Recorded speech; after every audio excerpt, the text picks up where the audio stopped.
Hello viewers, welcome to my channel. তো আজকে আপনাদেরকে আমরা দেখাবো ফন্ট অসাম থেকে আমরা কিভাবে আইকন ইউজ করতে পারি। তো অনেকে আমাকে প্রশ্ন করেন যে আমরা ফন্ট অসাম থেকে আইকন ইউজ করতে পারি না, সিডিএন লিঙ্কটি আমরা বাহির করতে পারি না, অনেকেই পারেন না।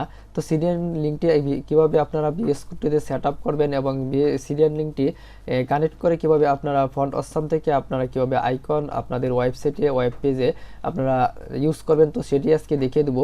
তো আমরা অবশ্যই এখানে সার্চ করব ফন্ট অসাম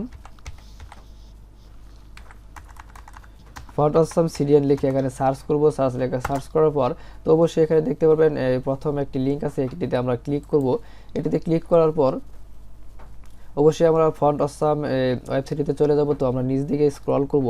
স্ক্রল করার পর এখানে দেখতে পারবেন এখানে দেখতে পাচ্ছেন তারা একটি লিঙ্ক প্রোভাইড করছে। অবশ্যই এই লিঙ্কটি আমাদের কপি করতে হবে। অবশ্যই আমরা মাউসের যদি ডাবল ক্লিক করি তাহলে এই পুরো লিঙ্কটি সিলেক্ট হয়ে যাবে। তারপর আমরা কন্ট্রোল সি ক্লিক করে আমরা অবশ্যই কপি করে নেব। কপি করার পর অবশ্যই আমরা আমাদের ভিএস কোডটিতে বা আপনারা যে নোটপ্যাডটি আপনারা ইউজ করেন সেটিতে চলে যাবেন। তো আমি আমার নোটপ্যাডটিতে চলে আসলাম। নোটপ্যাডে চলে আসার পর এখানে দেখতে পারবেন টাইটেলের নিচে অবশ্যই আমরা লিঙ্কটি পেস্ট করে দেব। তো এখান থেকে পেস্ট করার পর অবশ্যই এখানে আমরা সেভ করে দেব। সেভ করে দেওয়ার পর আমরা অবশ্যই চলে যাব আমরা আবার ফন্ট অসাম এই ওয়েবসাইটটিতে। তো এখানে দেখতে পাচ্ছেন আইকন নামে অপশনটি, এই আইকনটিতে ক্লিক করব। আইকনটিতে ক্লিক করার পর আমরা যে কোনো একটি আইকন আমরা আমাদের পছন্দ মতো নিয়ে নিব।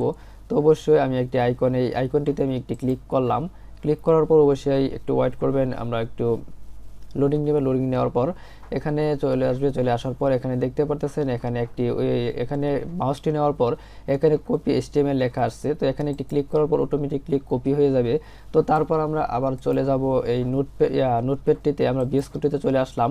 এখানে আমরা দেখতে পাচ্ছেন লিঙ্কটি পেস্ট করেছি, সেই সিডিএন লিঙ্কটি।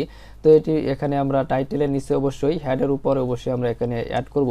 অ্যাড করার পর বডিতে আমরা অবশ্যই একটি H1 বা যে ট্যাগই নেই আপনারা নেবেন।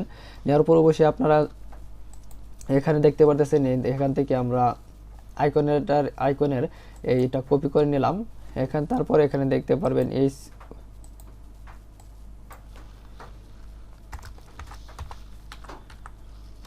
তো এখানে আমরা H1 পেস্ট করে দেবো। পেস্ট করে দেওয়ার পর কন্ট্রোল S এ ক্লিক করব। তো অবশ্যই আমরা এখান থেকে লাইভ সার্ভারটা আমরা ওপেন করে নেই, ওপেন উইথ লাইভ সার্ভার। তো এখানে ক্লিক করব। এখানে ক্লিক করে দেওয়ার পর এখানে দেখতে পারতেছেন আমি লাইভ সার্ভারটা ক্রোম ব্রাউজারে ওপেন করে নেই।